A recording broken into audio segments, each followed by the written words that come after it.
O Senhor abençoe a vida de cada um. Eu gostaria de compartilhar hoje o livro de Jó. Quero ler o versículo Jó 14, 7 ao 11. Livro de Jó 14, versículo do 7 ao 11. Depois nós vamos voltar para o versículo, capítulo 1 e conversarmos e aprendermos com a vida desse homem. Porque a esperança para a árvore, pois mesmo cortada, ainda se renovará, e não cessarão os seus rebentos. Se envelhecer na terra a sua raiz, e no chão morrer o seu tronco, ao cheiro das águas brotará, e dará ramos como a planta nova.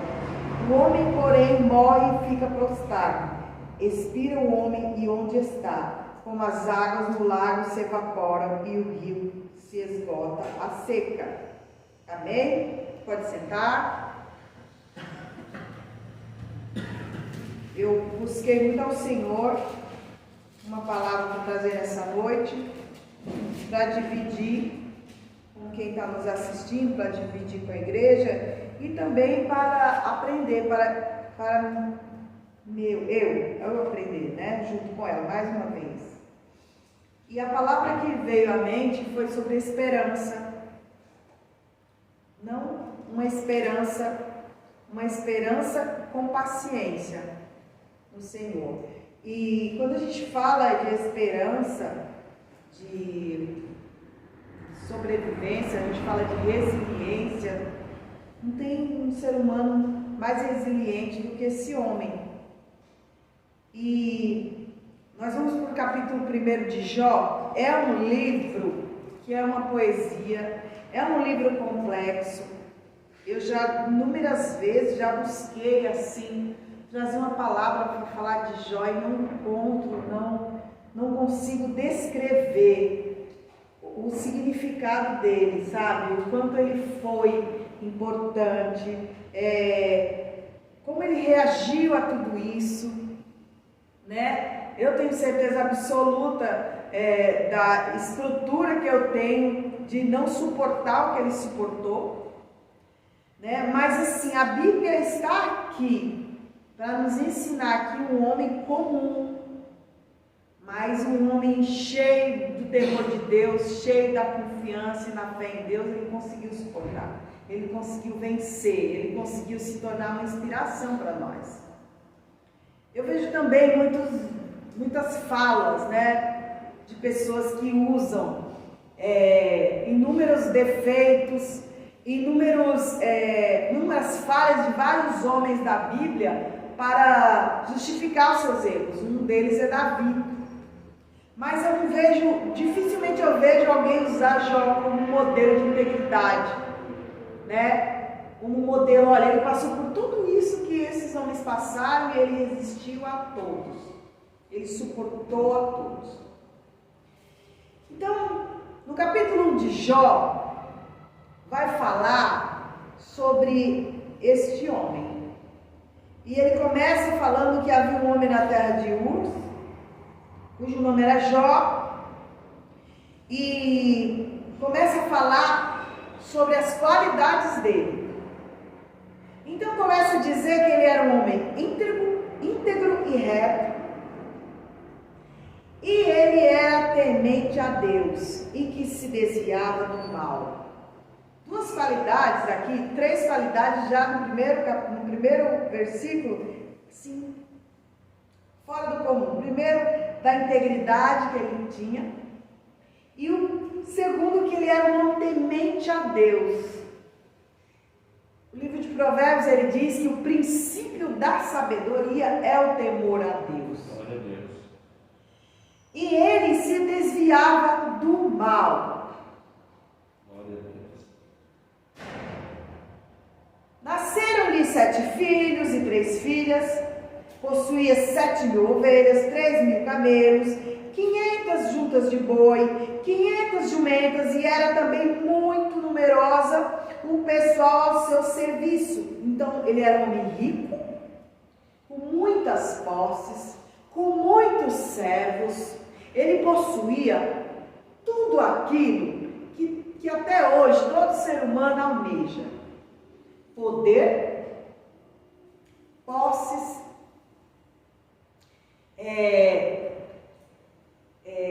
integridade. Ele possuía, ele era bem visto por todos, né? Ele tinha um tesouro, né? Um tesouro de bens, e tinha um maior tesouro que tanto hoje como na época, antigamente era mais ainda, que eram os filhos, a família. Ainda hoje o maior bem que nós temos é a nossa família. E ele tinha 11 filhos, que isso era tamanha prosperidade, né? Grande, uma família grande, muitos filhos, né? Então ele possuía todos os tesouros que todo homem almeja, todo ser humano almeja. E ainda era bem visto pelos homens, por causa de ter tudo isso. E além disso, esses seus filhos iam às casas uns dos outros e faziam banquetes, cada um por sua vez. Nós estamos vendo que existia uma família unida. Entre eles faziam reuniões entre si, né? Então, além dele ser próspero, ele era um bom pai e um homem que direcionava bem a sua família. A sua família, existia paz entre eles, existia união entre eles. E mandavam convidar suas 3 irmãs e comeram e beberam com eles. Decorrido o turno de dias de seus banquetes, chamava Jó seus filhos e os santificava. Então ele era um homem que tinha muito temor a Deus. E aqui a gente vai ver que também ele era um grande intercessor da sua casa. Porque ele intercedia por ele e intercedia pelos filhos. E isso era constante. Glória a Deus. E ofereceu holocausto segundo o número de todos eles. Aí a gente entende que ele intercedia por cada filho, por cada membro da família. Então ele era um homem bem sucedido, porque ele possuía sabedoria para administrar os seus bens, senão ele não possuía tantos. Ele era um bom pai, um bom esposo, e era um líder dentro da sua casa que intercedia por todos. Então ele era o comandante dessa família. Talvez tenham pecado contra os meus filhos e blasfemado contra Deus em seu coração. Assim fazia Jó continuamente. Ele tinha esse hábito de buscar a Deus constantemente e sacrificar constantemente se houver algum pecado dos seus filhos e também dele.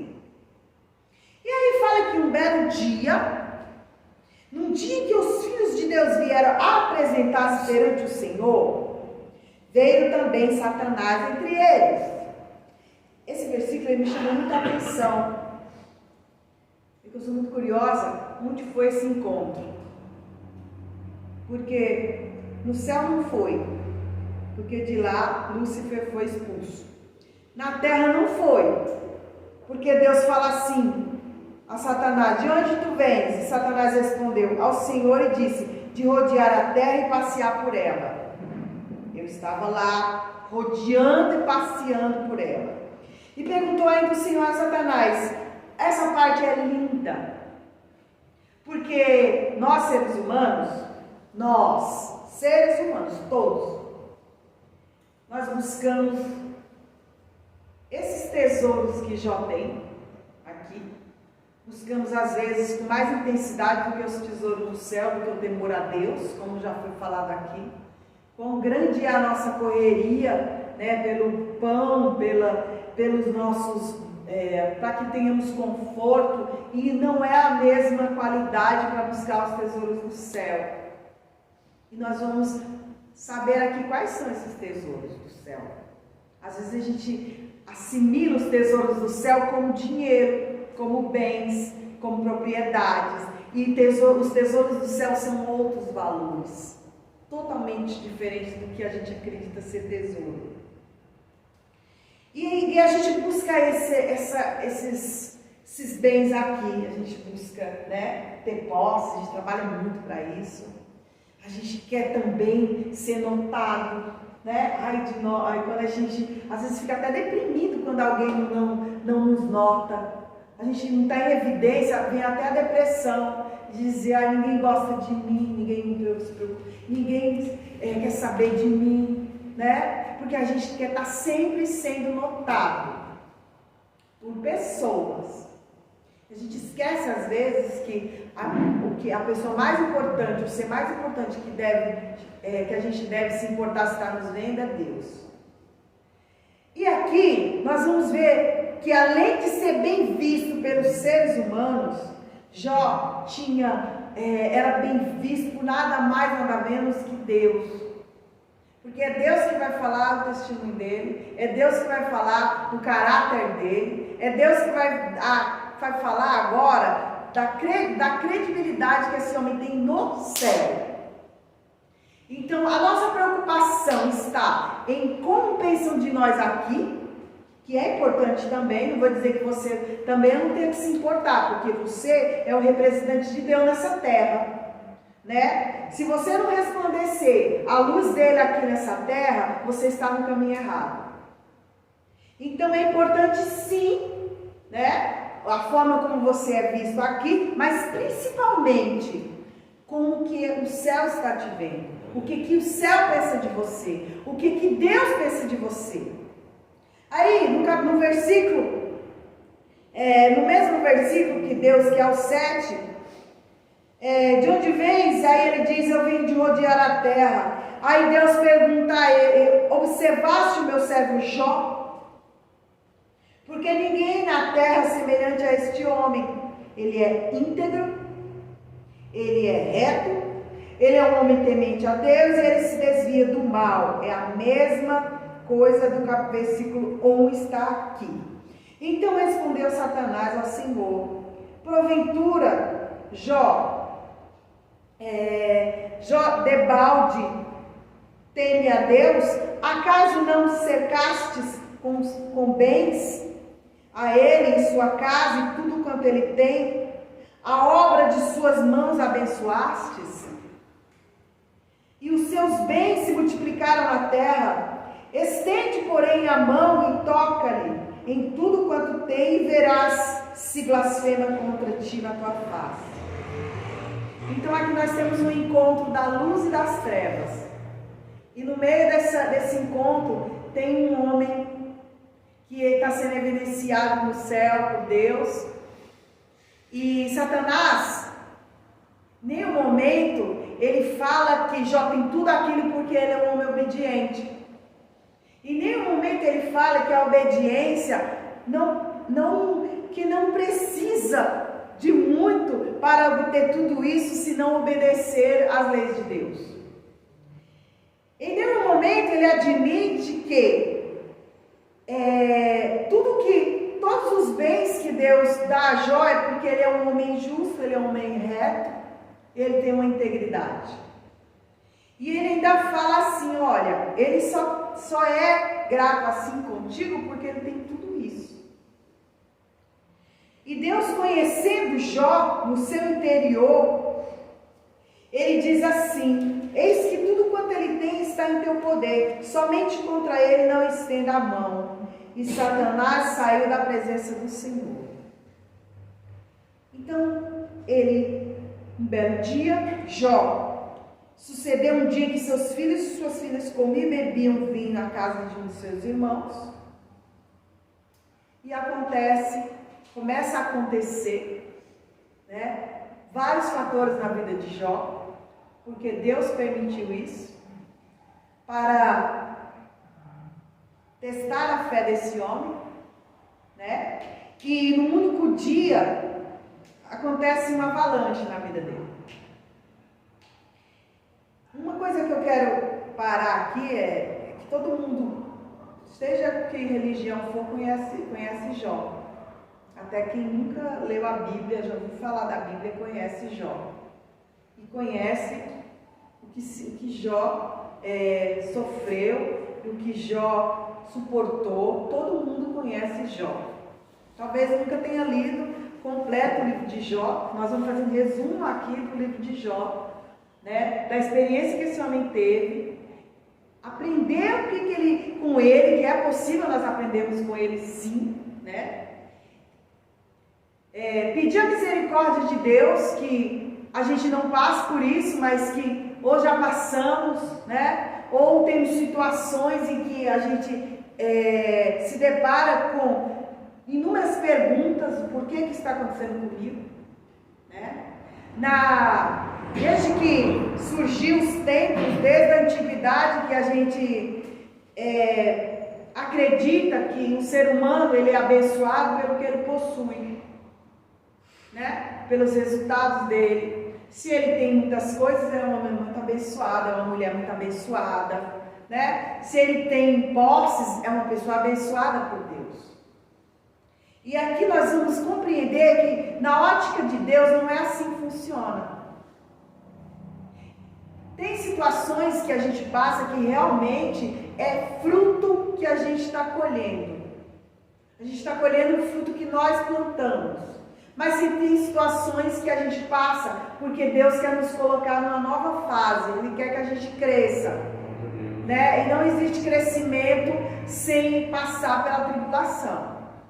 Então, quando a gente chega numa situação dessa, em que a gente não compreende o que está acontecendo com a nossa vida, nós temos que fazer como esse homem vai fazer: olhar para dentro de si, né?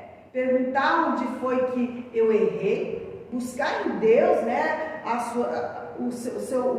suas falhas, pedir misericórdia e seguir em frente. Porque senão nós vamos cair, nós vamos desanimar e nós vamos parar no meio da caminhada. E toda vez que vier um problema, a gente para. Toda vez que vier um problema, a gente para e nunca a gente cresce. Por isso que tem pessoas aí que a gente vê com anos e anos, pessoas com anos e anos que falam: eu conheço Jesus, eu aceitei Jesus há 30 anos.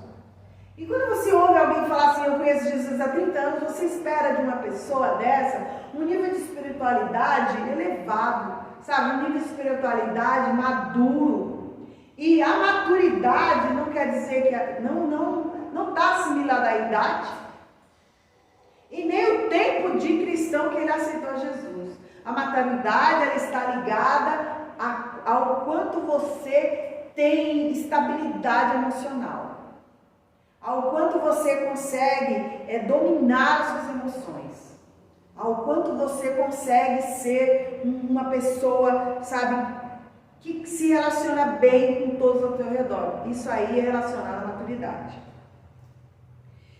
No único dia, Jó recebe a notícia. Primeiro vem um servo dele e diz que os bois lavravam e as jumentas parciam junto a elas, e de repente deram sobre eles os sabeus e os levaram, e mataram os servos a fio de espada. Só ele escapou. Aí mal falava disso, chega outro servo e disse que o fogo do céu caiu e queimou as ovelhas. Irmão, ele termina, vem um outro servo e diz que um terremoto aconteceu, na qual estavam todos os seus filhos juntos e mataram todos os seus filhos. Aí nós vamos para o capítulo 2, que já vem a primeira tragédia na vida de Jó, que ele perde todos os seus bens e ele ainda continua íntegro. Ele não blasfemou o nome de Deus. Ele continua com a integridade dele, mesmo com todas essas perdas. E vamos ser sinceros. A gente está lendo aqui uma história de um homem, mas quando eu li essa palavra, eu comecei a lembrar de experiência, de fase da minha vida que doeu tanto, mas tanto, e eu lembro perfeitamente que eu ficava questionando a Deus por que eu estava passando por aquilo. O que eu tinha feito para passar por aquilo? E a maioria das vezes, eu não só perguntava como eu me punia por estar passando pelaquela situação. Isso quando eu não era punida. Porque é isso que o adversário faz. Ele lança, né, a culpa sobre a gente. Ele lança aonde que nós nós erramos, e você passa a acreditar nisso. Em nenhum momento veio na minha cabeça que Deus estava tratando do meu caráter, né? Estava estruturando a nossa vida, a nossa família para melhor. Em nenhum momento veio isso na nossa cabeça. Só depois de muito tempo que você passa a amadurecer e compreender o trabalhar de Deus na nossa vida. Nenhum momento aqui você ouve e você lê Jó murmurar. Aí vem a segunda parte. O mesmo diálogo acontece. E aí vem, no dia que os filhos de Deus vierem, é a mesma frase, o mesmo texto. Ele não se conformou com isso, nós estamos falando de Satanás, e agora ele vai para a segunda etapa da vida de Jó. Né? Tira mais uma coisa da vida de Jó. E nós temos umas frases que é sempre assim, né? Olha, eu ouço muito isso. Não nos falta nada, né? Pode faltar tudo, mas eu estou com saúde, graças a Deus. Temos saúde, a gente corre atrás, não é isso? A gente está passando dificuldade, mas graças a Deus a gente tem saúde. Já poderia dizer assim, olha, eu perdi meus bens, eu perdi os meus filhos, mas graças a Deus que eu ainda tenho a minha esposa e ainda tenho a minha saúde. Aí vem a segunda parte, né? Satanás chega novamente, né, e diz assim, Deus fala a mesma coisa aqui, olha, viste o meu servo Jó, ninguém na terra semelhante a ele, homem íntegro, guerreiro, temente a Deus e que se desvia do mal. Ele conserva a sua integridade, ele continua conservando a sua integridade. Embora me insistasses contra ele para o consumir sem causa. Então Satanás responde ao Senhor, pele por pele, e tudo quanto o homem tem dará pela sua vida. Estende, pois, a mão e toca-lhe nos ossos e na carne, e verás que ele não vai blasfemar contra a tua face. E disse o Senhor a Satanás, eis que ele está em teu poder, mas poupa-lhe a vida. O Senhor permite que Satanás, mais uma vez, vá contra a vida de Jó e lance a ele uma doença. Uma doença, a Bíblia vai falar de tumores malignos, desde a planta do pé até o alto da cabeça. E essa doença, a gente sabe que é a lepra, e na época, a lepra era como hoje você... Sabe quando começou o Covid? Quando a gente soube dessa doença, a gente começou a ver pela televisão, tantas pessoas morrendo, os 15 primeiros dias foram os dias mais de tamanho terror mundialmente.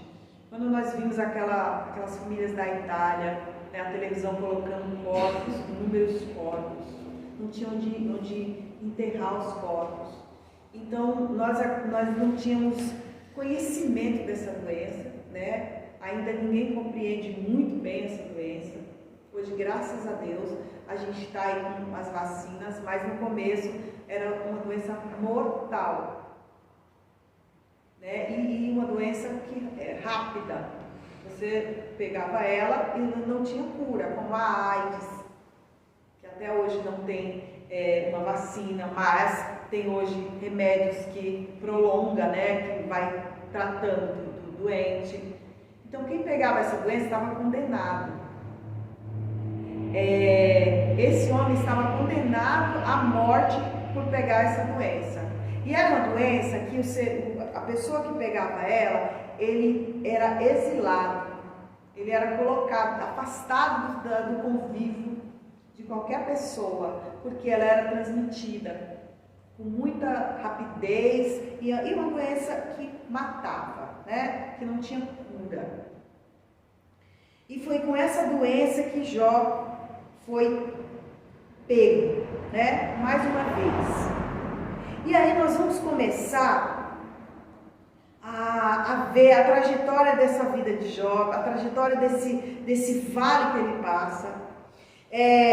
Quando Jó é apegado dessa doença, ele, sentado em cinza, tomou um saco para com ele, raspou-se a cabeça. Então ele se joga aos pés do Senhor, né? Esse colocar o saco em cinzas é uma pessoa que se humilha perante Deus. É uma pessoa que vai buscar a misericórdia de Deus.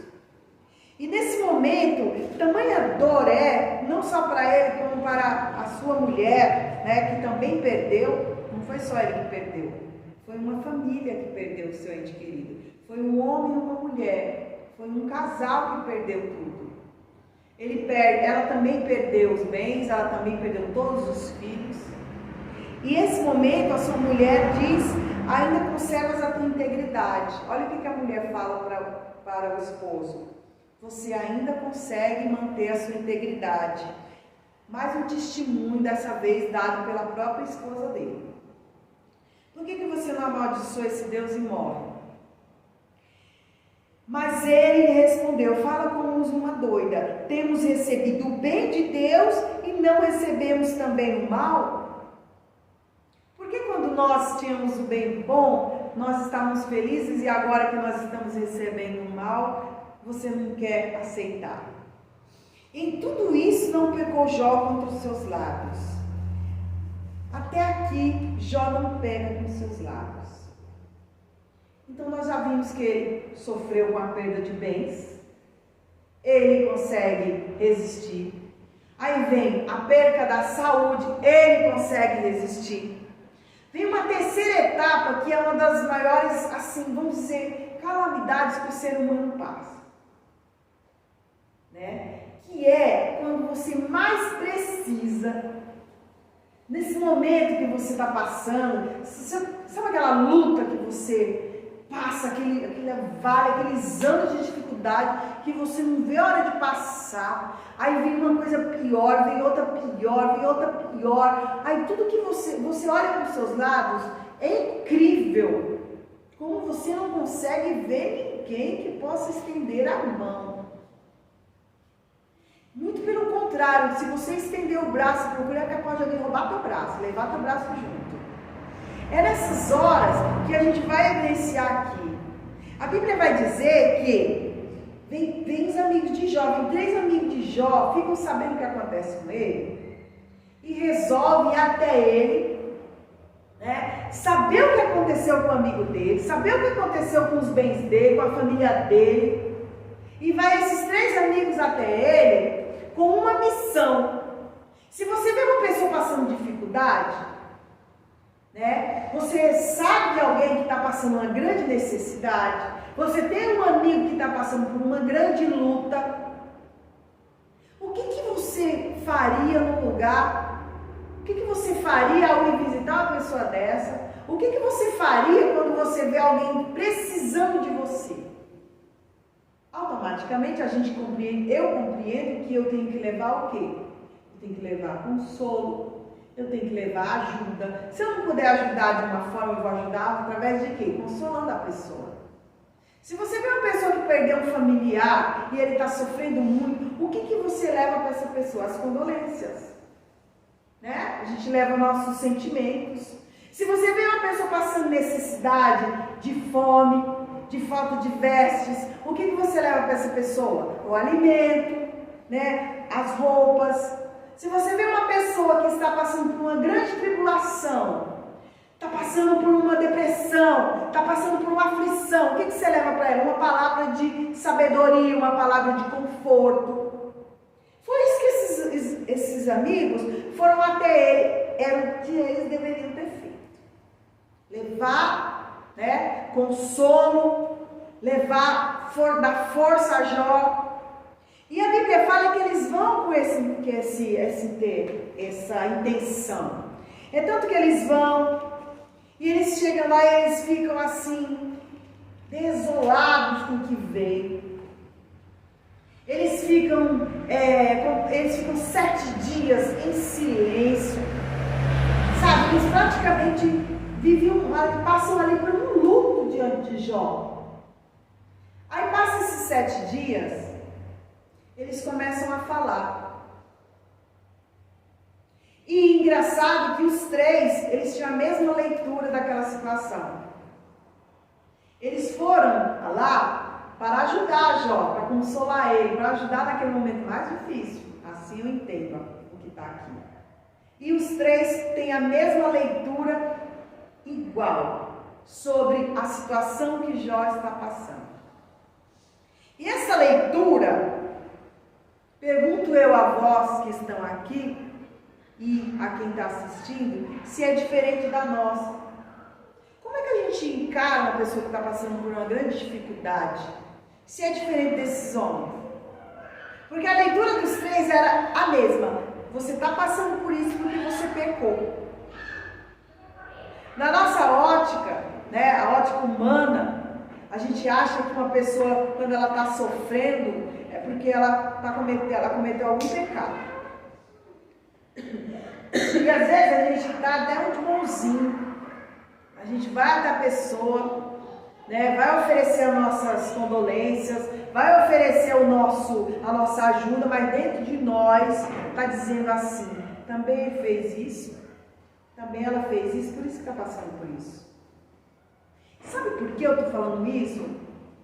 Porque recentemente nós estamos fazendo ajudando o irmão a ser tratado, né? E podemos falar aqui, glorificar que ele está andando, mas qual dentro de nós passou por conhecer a história dele e dizer assim: ele fez isso, eu vi ele fazendo isso, eu vi ele, né, fazendo isso, por isso que ele está passando isso, por causa das escolhas dele.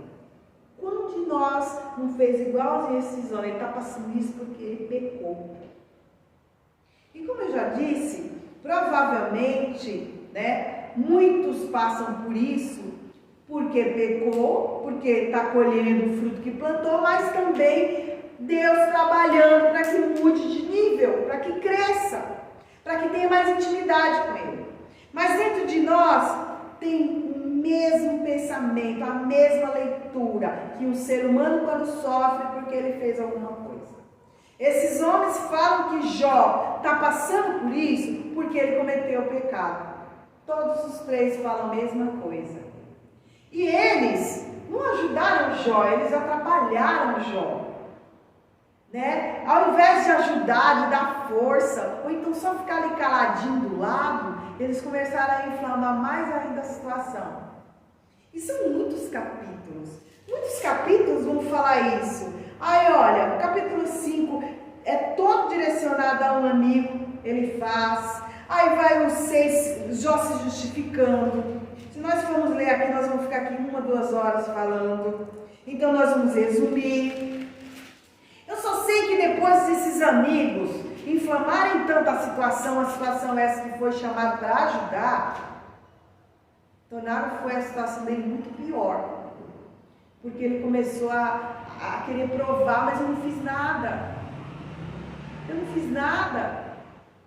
Né? Tudo que eu fiz na minha vida era correto. Eu não fiz nada para que isso estivesse acontecendo comigo. Não, você só pode ter feito alguma coisa. Você só pode ter cometido algum pecado. Os seus filhos cometeram algum pecado. O tempo todo eles falavam que Jó tinha cometido algum pecado. Essa palavra, ela me tratou muito. Ela me tratou.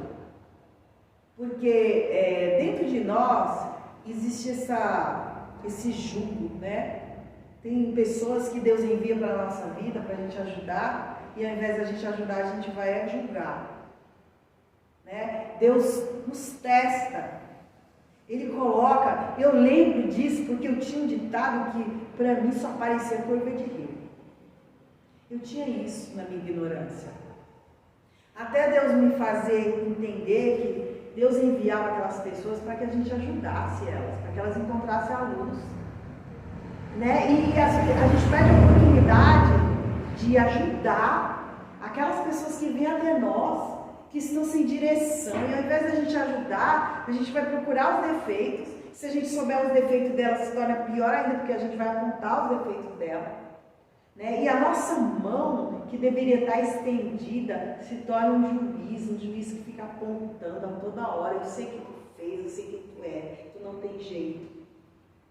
Nós não somos diferentes desses amigos aqui. Nós fomos piores do que eles, eu não sei dizer. né? E além de ser juízes, eles também estavam colocando Deus como juízes, como um punidor, né? Um Deus que pune as pessoas. Era essa a imagem que ele estava passando para Jó. E passa todos os versículos, né? Todos os versículos. E quando chega no capítulo 38 de Jó começa a querer entender o que está acontecendo com ele. Porque não havia motivos para ele estar passando por aquilo. Aí, diante de tudo isso, o Senhor convence a Jó de sua ignorância. Aí o Senhor vai responder às indagações de Jó. Aí vem mais 2 capítulos só de perguntas. Mas eu quero ler como que Deus começa a tratar a ignorância de Jó. Como que Deus desafia Jó a permanecer fiel a Ele, a confiar nele. Glória a Deus. E ele começa assim, ó. Fala que o Senhor vem no meio de um redemoinho. Se já estava pior, Deus vem no meio do redemoinho responder a Jó. Quem é este que escurece os meus desígnios com palavras sem conhecimento? Tu falas o que tu não compreendes, Jó. Cinge, pois, os teus lombos como um homem, pois eu te perguntarei, tu vai me responder. Onde estavas tu quando eu lançava os fundamentos da terra? Dize-me se tens entendimento. Você compreende como é que eu criei tudo isso daqui? Onde é que tu estava quando eu estava firmando os fundamentos da terra? Quem me expôs as medidas, se é que tu sabes, ou quem estendeu sobre ela o cordel? Sobre que estão fundadas as suas bases, ou quem lhe assentou a pedra angular? São perguntas que nenhum de nós nunca vai saber responder. Nunca nós vamos saber como é que Deus fez isso. Sabe por quê? Porque nós somos como um grão de areia. Um grãozinho, sabe um grãozinho de areia? É isso que nós somos. Nós às vezes queremos sentir grandes coisas. Mas nós não passamos um grãozinho de areia perto de Deus, perto do tamanho da imensidão que Ele fez, tamanho do mundo que Ele fez. E aí eu comecei a imaginar Ele criando tudo isso e perguntando a Jó onde é que ele estava, se ele compreendia essa grandeza toda. E ele, claro que ele não sabia responder. Aí no capítulo 40... vem a resposta humilde de Jó. Eu sou indigno. Que te responderá eu? O que eu tenho para te responder? Eu ponho a mão na minha boca, uma vez farei e não replicarei. Aliás, 2 vezes, pois não prosseguirei. Então o Senhor, no meio do redemoinho, respondeu a Jó. Ele continua falando com Jó. Só cinge os vossos lombos como um homem, e eu te perguntarei, e tu vai me responder. E ele começa a perguntar. Depois vocês leem todas as perguntas que Deus está fazendo para ele. Eita Deus. Lê com calma em casa todas as perguntas que Deus pergunta para Jó. Aí chega o capítulo 42, que fala que o Senhor respondeu, que Jó responde ao Senhor.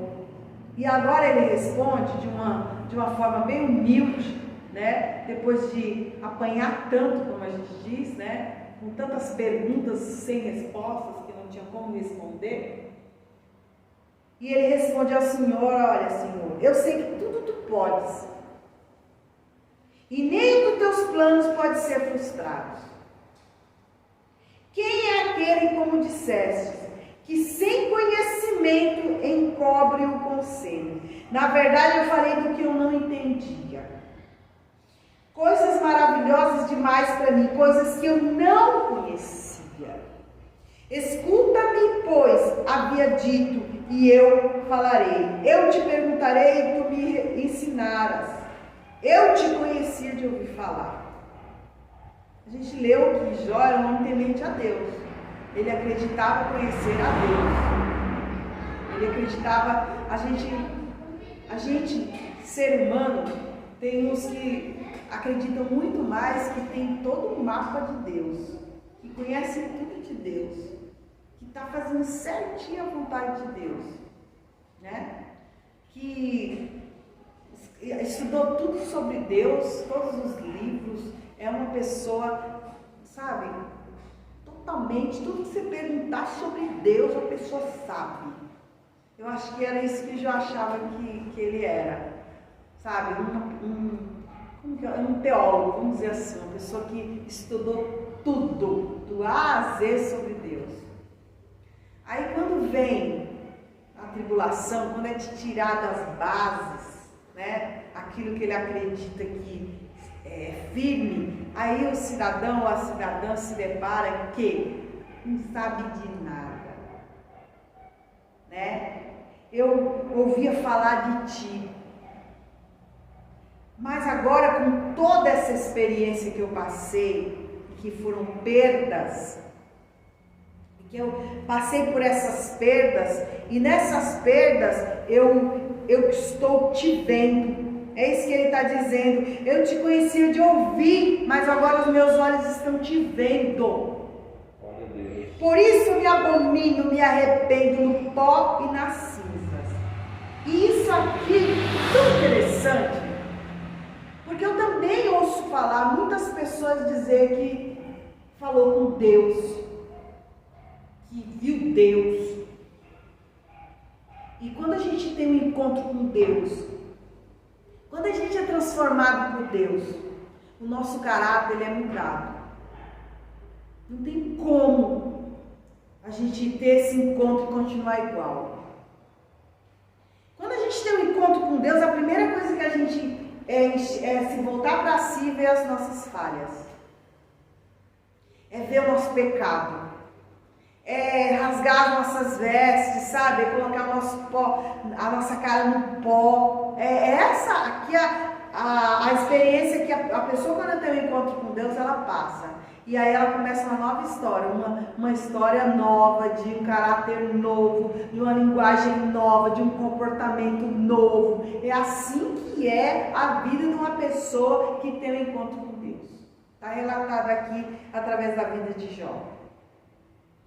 E aí Deus conversa com Jó, né? Ele explica tudo para Jó, Jó compreende tudo isso, e adivinha quem vai entrar em cena novamente? Os amigos, que eram para ir ajudar e foram para atrapalhar. Aí Deus, ele repreende agora os 3 amigos de Jó. Ele chega para ele e fala assim, olha, tendo o Senhor falado todas essas palavras para Jó, o Senhor disse também a Elifaz e o Temanita, a minha ira se acendeu contra ti e contra os teus 2 amigos, porque não disseste de mim o que era reto. Então, teu servo Jó. Aí ele fala assim, olha, toma 7 novilhos e 7 carneiros, e ide ao meu servo Jó. Porque ofereceu holocausto por vós, o meu servo Jó, e o meu servo Jó orará por vós, porque dele aceitarei a intercessão, para que eu não vos trate segundo a vossa loucura, porque vós não disseste de mim o que era reto, como o meu servo Jó. Vamos parar aqui um pouquinho que eu quero falar uma coisa. Na nossa ótica humana, se você vê uma pessoa moribunda, né, sem umas vestes tão bonitas, né, sem tanta performance assim, aí você vê 2, 3 cidadãos bem vestidos, né, cheio de carne, e não, você olhando assim, o que você acha que vai interceder por quem? Na nossa ótica humana. Os 3 que estão bem vistos, né? Os 3 que estão bem arrumados. E o magrinho, a gente vai falar, coitadinho, está precisando de ajuda. Mas na ótica de Deus ele é diferente. Deus repreende esses homens que tiveram a oportunidade de ajudar e não fizeram. E ele vai fazer assim, ó, agora o meu servo, que já tinha testemunho de intercessor, ele intercedia pela sua família. Ele vai agora interceder pelos seus amigos. Glória a Deus. E ele vai dizer assim, ó, se o meu filho Jó interceder por vós, eu vou aceitar, porque ele tem um coração íntegro. E aí Jó, então foram Elifaz, o Temida, Bildade, o Suíta e Zofar, o Matita, e fizeram como o Senhor lhes ordenara, e o Senhor aceitou a oração de Jó. Jó passou por tudo isso, né? Por todo esse aperto, por toda essa tribulação, e ainda continuava, ainda foi interceder pelos seus amigos. Os amigos inimigos, né? Porque quem tem uns amigos desses não precisa de mais nada. E Deus restaura a prosperidade de Jó. Diz que o Senhor mudou a sorte de Jó quando este orava pelos seus amigos. No momento que Jó esqueceu a sua dor, esqueceu a sua aflição, esqueceu a luta que estava passando, que ele ainda estava. Ele ainda estava na cova, ele ainda estava com a lepra, e essa lepra já era estágio final. E a lepra, ela começa comendo onde não tem nem, onde o sangue não corre, então é pelas cartilagens. Então provavelmente ele estava totalmente desfigurado, porque já tinha sido comido pela lepra. E nesse momento, nessa situação, nessa dificuldade, ele ainda intercedia pelos seus amigos. Glória a Deus. Talvez a gente não compreenda quais são os pontos que a gente possa ser melhores do que esses amigos aqui. Talvez a gente não compreenda como é que a gente pode ser igual a Jó. Talvez a gente não compreenda, lendo tudo isso, como é que nós vamos guardar tesouros no céu que esse homem fez. Por que tem um livro com o nome dele? Por que tem um livro com as ações dele para nos ensinar? Talvez a gente não tenha essa compreensão. Talvez a gente viva numa ignorância, como esses amigos vivem, de enxergar apenas o que o modelo do mundo, quando a gente fala o mundo, é os costumes do mundo, mostra. E eu acredito que a gente abre todo dia a boca para dizer que somos cristãos, que vivemos de fé, mas a gente vive dos costumes que estão aqui fora. As nossas vistas nos consomem mais do que a nossa fé que está dentro de nós. Sim. Porque senão não vivíamos tão atribulados, não vivíamos tão preocupados, não vivíamos, sabe, tão inflamados, vamos dizer assim. Nós seríamos realmente a imagem e semelhança de Deus. Então, quando a gente estivesse diante de alguém que precisa, né, porque não é difícil a gente ver isso, a gente pode olhar para o nosso lado e enxergar quem precisa.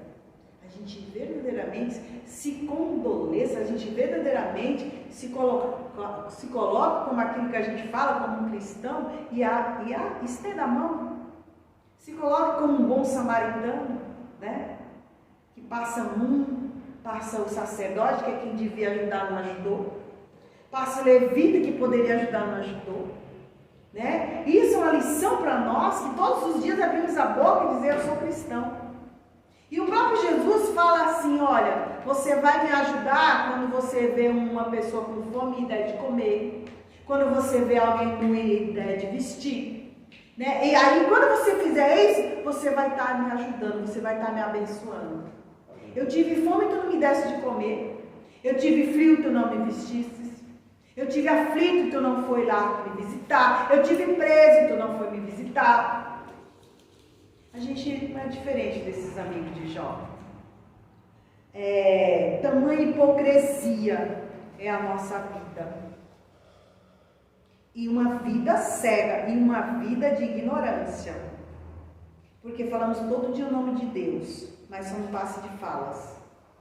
No momento em que Jó intercedia pelos seus amigos, o Senhor mudou a sorte dele. O Senhor começa a mudar o quadro dele. Para nós é impossível a gente imaginar isso. Porque a gente vê uma pessoa dessa assim, passando por essa situação, até mesmo uma pessoa no hospital, né, doente, com câncer terminal, a gente já começa a pedir pela alma dessa pessoa, porque para nós não tem mais jeito. Né? E nós estamos falando aqui de um Deus que criou tudo do nada.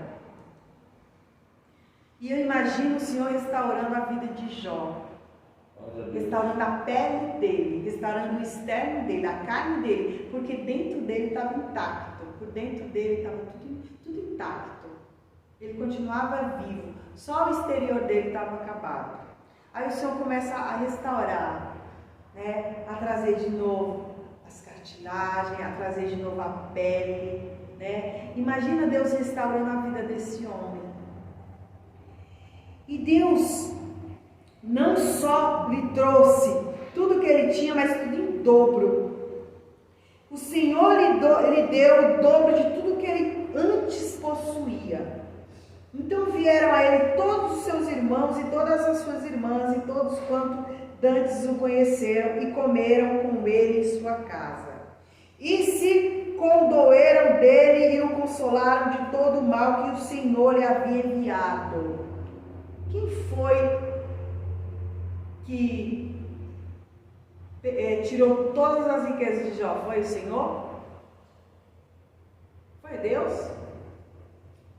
Quem colocou a lepra na vida de Jó foi Deus? Foi? Não foi Satanás?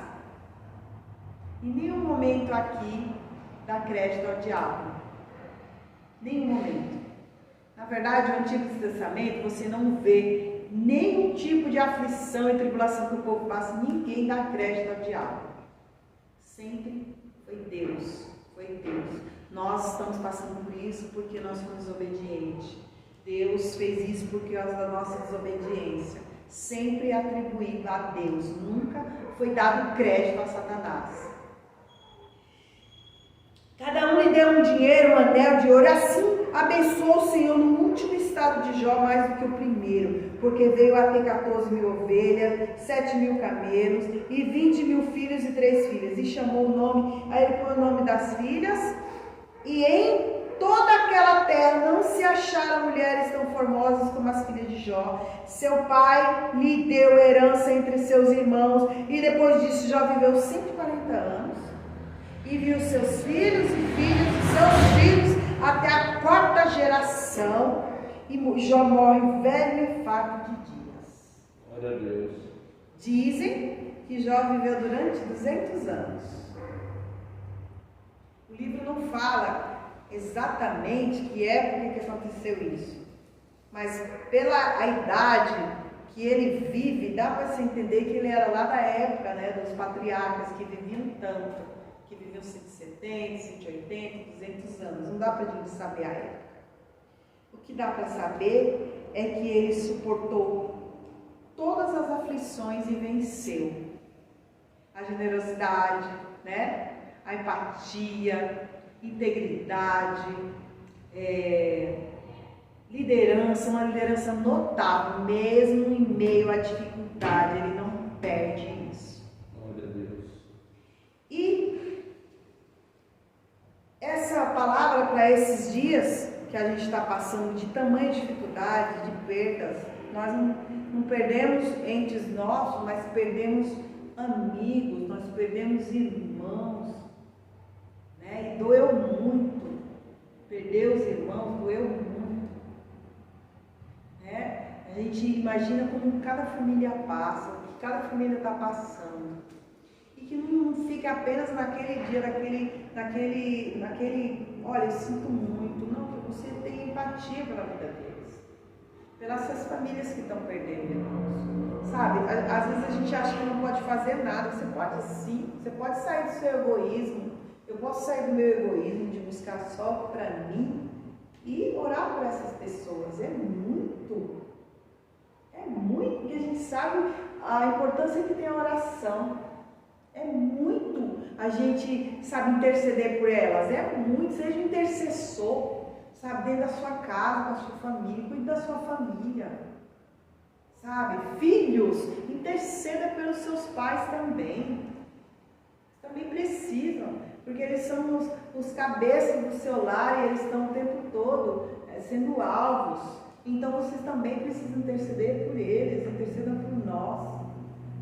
E nós, seres humanos, paramos de ser tão hipócritas, de ser tão egoístas, de olhar para o nosso próprio umbigo e vamos estender mais a mão. E às vezes a gente não estende, não é porque a gente não pode não, é porque a gente não quer. E a Bíblia fala que aquele que pode ajudar e não ajuda, ele comete pecado, e é pecado pior que o homicida. Que o homicida comete.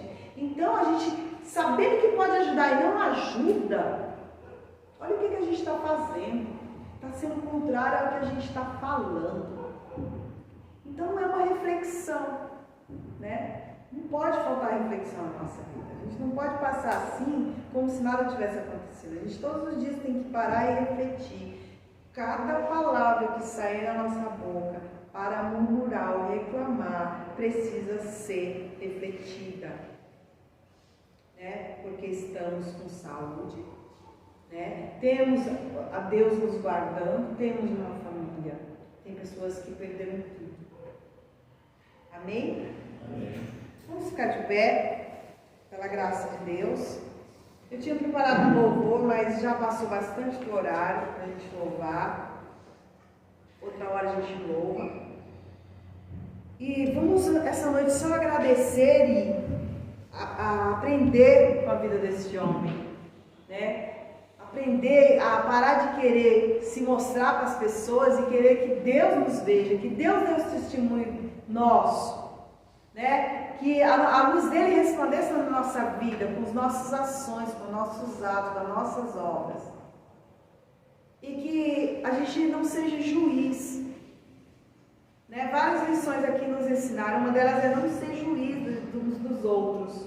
Todos nós temos as nossas lutas, as nossas batalhas, e cada um precisa um do outro para ajudar um ao outro a suportar, caminhar, prosseguir.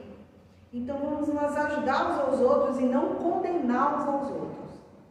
Ser mais compreensivos uns com os outros. Pai, eu quero te agradecer essa noite pela vida de cada um, pela vida daquele que está nos assistindo, pela tua misericórdia todos os dias para conosco. Que nós possamos, Pai, ter postura, Pai, ter integridade, temer a Ti, assim como esse homem nos ensinou a ser. Pai, que as oportunidades que vieram na nossa mão, que saibamos aproveitar, ajudar, estender a mão, abençoar e feito com amor, Senhor. Principal, porque o amor ele é capaz de curar todas as feridas. Então tudo que vier à nossa mão, que possamos fazer com amor e não por obrigação. Eu agradeço pela família, eu agradeço pela vida de cada irmão aqui presente, eu agradeço pelas famílias que nos veem, por essas famílias que perderam seus entes queridos. Pai, que antes de dormir, cada um de nós desperte para isso, desperte para a intercessão, porque nós aprendemos aqui o valor que ela tem. Intercedemos pelos outros. Em nome de Jesus, amém.